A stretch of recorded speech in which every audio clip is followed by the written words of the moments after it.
Jos joka heitolla kun heittää, niin harjus menee tosta ohi. Seuraas mua varmaan joku 10 kertaa tuohon rantaan. Ailee ohi. Mutta nyt se on siinä. Oi, tuu tänne kaveri. Se on ihan pannukarkea yksilö.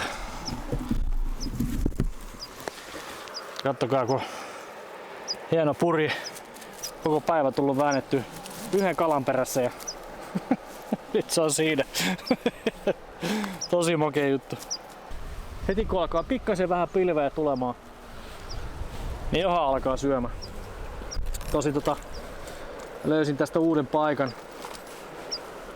Täysin uuden paikan. En ole tällä puolella käynyt koskaan. Mä oon nyt oikeastaan aika pääasiallisesti noita koskia tossa tikkailu menemään. Niin siellä on mun leiri tuolla päällä. Mä sain tänään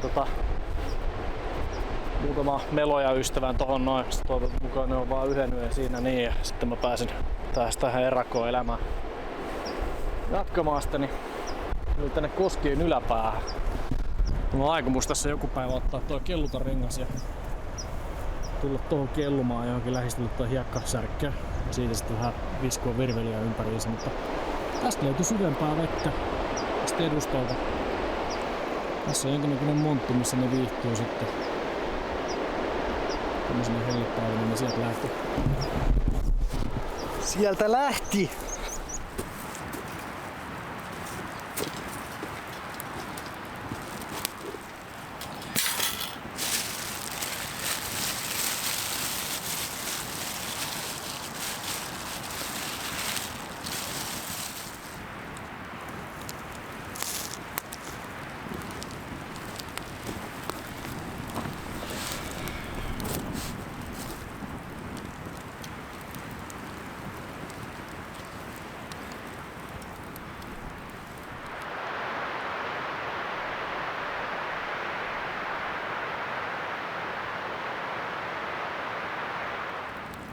Tän tuoreempaa kalaa ei kyllä saa sitten enää mistään. Joo, se lähti samalla tummalla lipalla kuin edellinenkin harjus, että ihan selkeästi tommonen tumma lippa, missä on perässä vähän semmoista tummaa karvaa, niin tuntuisi toimivan aika hyvin. Siihen se taimenen poikanenkin lähti, että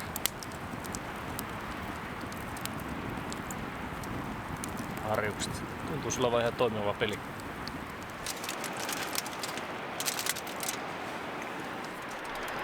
Mielettömän hyvää kalaa.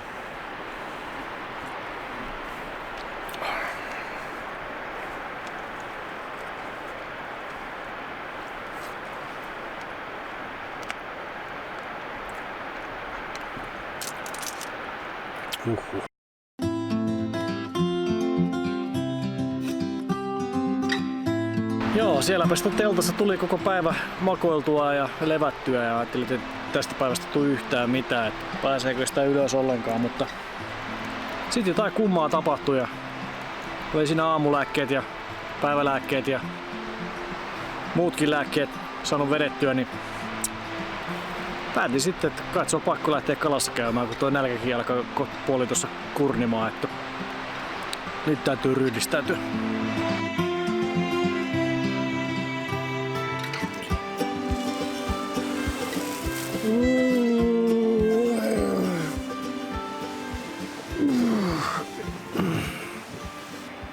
Ei tekisi mieli nostaa ylös ollenkaan. Kello on jotain yli 10, varmaan 10:30. Se alkoi eilen illalla vetää pilviä aika kovin tuohon päälle ja viileni kieli tosi paljon. Piti villasukat laittaa jalkaan. Nyt on taivas tässä pilvi. Kylmä keli.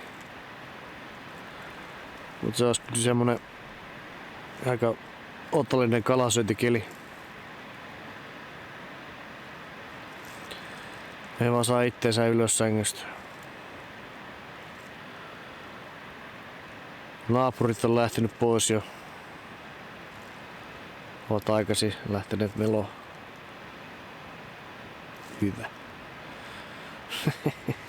Tuli eilen katsottua aika myöhäiseen sitä auringonlaskua. Se oli komea. Upea. Tästä kun saa vaan itsensä ylös, niin kahvinkeittoa ja aamupurut.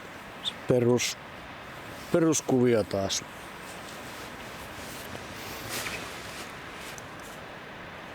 Herran jumala, se tulee 12 jo. Oi.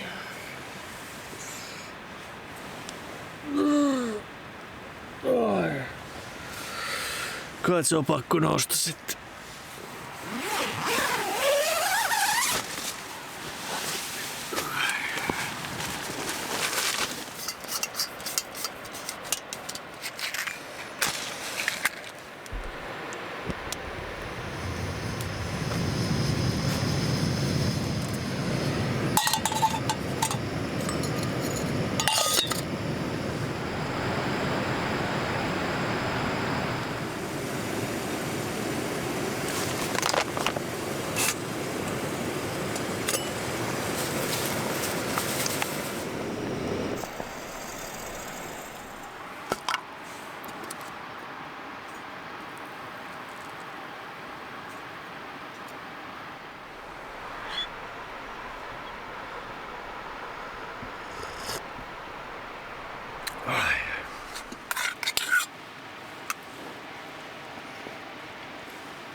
Väsyttää aika lailla. Se on muuten 2 viikkoa täynnä reissua. Että 1,5 matkaa vielä jäljellä. Yes! Tossa noin, oliko se nyt eilen, alkaa vähän muistaa tekee tehtäviä, niin mietin jo, että tulikohan otettua vähän liikaa 4 viikkoa reissun päällä täällä näin joen varressa, mutta mä alkoi kyseenalaistaa sitä, että olisiko 2 viikkoa sit kuitenkin ollut hyvä. Mutta nyt ainakin kun on aamulla herännyt ja syönyt hyvin ja ravittu ja jossain määrin levännytkin, niin en mä ois kyllä valmistaa, että lähtee vielä pois. Että se on hyvä, että siinä on se tupla keikka 4 viikkoa.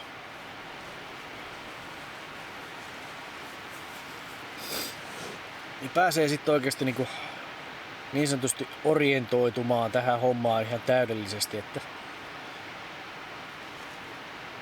on hyvä välillä ottaa vähän tämmösiä lepopäiviä tässä näin, että ei sitä nyt tarvitse jatkuvasti täysin painaa menee tuolla noin.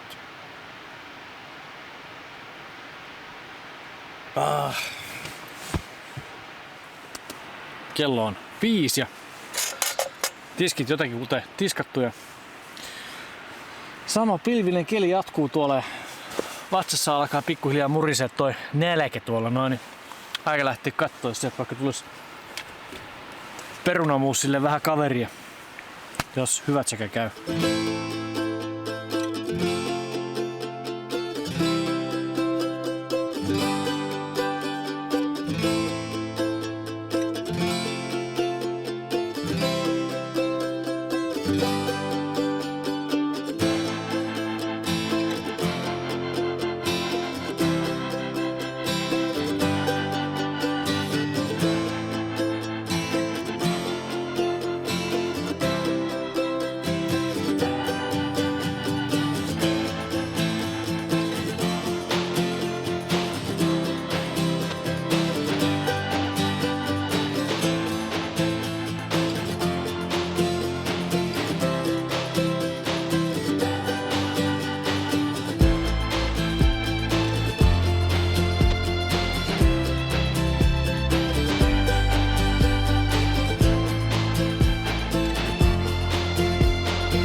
Kädet vaan tärisee.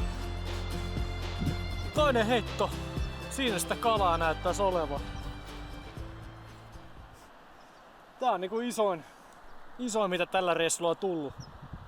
Kunnon vonkale. Voi sissus. Sen verran kun vaan nälkä. Tulet päälle taas vaihteeksi. Ja tänään sienikastikkeet ja perunanmuusit ja... Oi vitsi. Kunnon mörkö.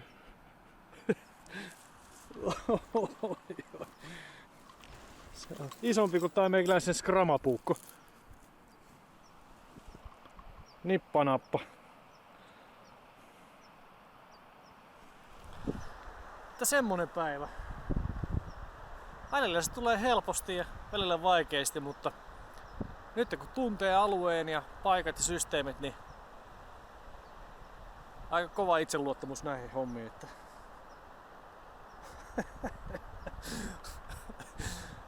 päiväkalastukset tehty 2 heitolla. Välillä se menee näin. Asia kunnossa. Ei muuta kuin tulille.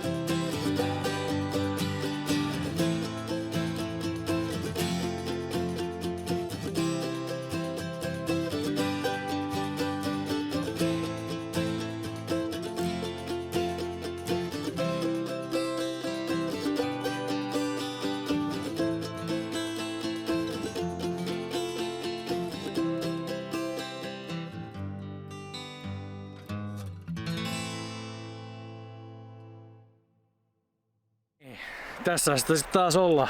Samalla nuotejouttelilla istutaan kuin eilen illallakin, että tää alkaa pikkuhiljaa käymään ihan työstä, että joutuuko tässä nyt joka päivä rupea nauttii kalaa. Oi harmi. Että mä nautin. Tätä reissua on tullut odotettua monta kuukautta. Kaikki se valmistautuminen ja testaaminen ja jumalaton säätäminen ennen kaikkea, niin kyllä se kaikki oli sitä arvosta. Ja mä oon tosi onnellinen siitä, että tätä herkkuu kestää vielä 2 viikkoa.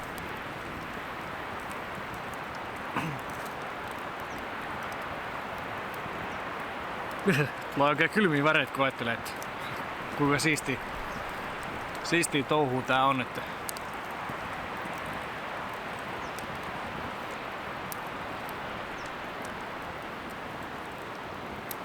kyllä mä tykkään.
Oi. Vatsa aivan täys. Kyllä uni maistuu tommosen aterian jälkeen. Oi.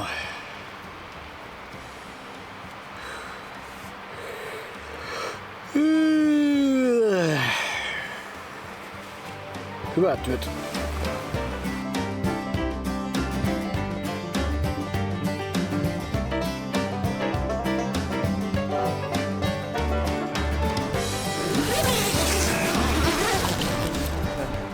Tulee koko yö vettä.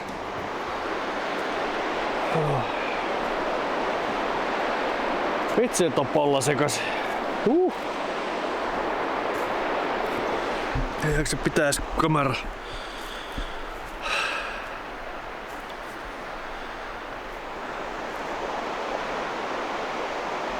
Ai.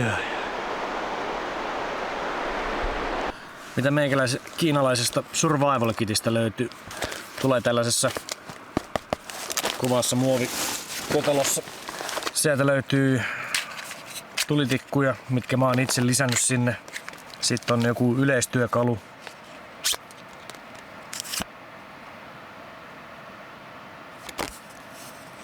Tää on se ehkä tärkein osio tässä näin, että saa kaljan auki. Muutama avaruuspeite. Sormisaha. En ole koskaan käyttänyt. Olisi kiva varmaan testaa tollastakin, mutta pysykö nyt siinä. Sitten löytyy fikkari. Sitten on pieni ledi. Tuntuu olevan kirkkaampi kuin tää. Mutta tommonen strobovalo. Saa diskon pystyy sitten viimeisillä hetkillä. Sitten on kompassi. Se voi laittaa sitten rintataskuun, kun paska iskee tuulettimeen. Sitten on pilli. Mulla on kaulassa roikkuu koko aika vähän vastaavanlainen, mistä lähtee 150 desibeliä, kun siihen oikein hönkäsee. Pilli sen takia, että pystyy hätistelemään kaikennäköiset kiimaiset porot pois, koska ruutupaita on niin hot. Pieni tommonen nikkeenäysi. Hattori Hansson terästä. Tällä saa sitten viimeistään ranteet auki itseltä kynä. Sillä voi kirjoittaa viimeisen testamentin sitten, että tulin näin ja voitin. Nähdään toispuoleisessa. Nyt tällainen setti. Otin nyt huvikseni mukaan. Tiedä sitä, mitä sieltä tarvii. Noilla avaruuspeitteillähän saa kaikenlaista jännää tehtyä, vaikka pienen tilapäisen minijääkaapi, mihin voi drinksut laittaa kylmä. Oikeastaan noilla millään tavaroilla ei tee yhtään mitään, jos ei ole mukana kunnon setti ruutupaitoja. Että yksi pitää aina vähintään olla päällä ja toinen heti käden ulottuvilla ja kolmas mahdollisesti toimii sitten vaikka tyynynä, että niitä pitää olla joka lähtöön, että ei tästä tule muuten tästä hommasta yhtään mitään. Että nälkä alkaa kurniit taas vaihteeksi, niin pitäisikö sitä ihan pikkasen käydä koettaa sitä virveliä siinä samassa paikkaa kuin tässä nyt viimeiset pari päivää. Kävisikö hyvä tuuri? Eikä et saa auta muuta kuin lähteä koittaa. Jos ei muuten, niin nähdään sitten nälkä.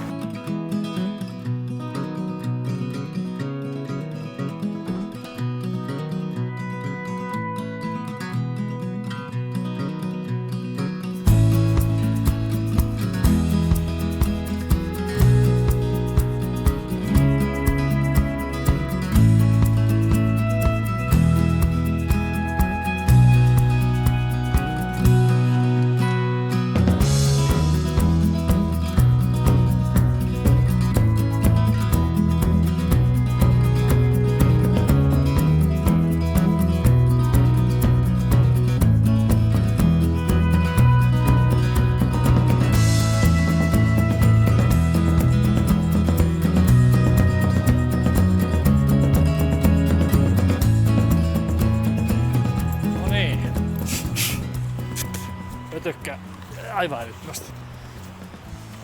Kävi sit silleen, että tyhjin käsi lähtee pois. Kokemusta tietysti tuli. Ensimmäisellä heitolla tuli alimittainen harjus. Hyvä päästä takas kasvamaan. Haukihan sieltä tuli kans ylös. Ja semmonen eilistä isompi, huomattavasti isompi, varmaan joku 50 senttinen plus harju suiskenteli siinä. Nyt on niin kova nälkä, että pakko luovuttaa. Ja tässä on päiviä vielä aikaa nallittaa se sieltä ylös, että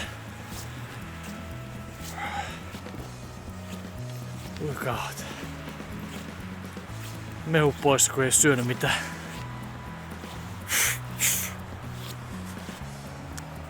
Iso harjus siinä kyllä painelee menemään. Siinä on hyvä montun pohja kyllä, missä ne viihtyy ihan selkeästi.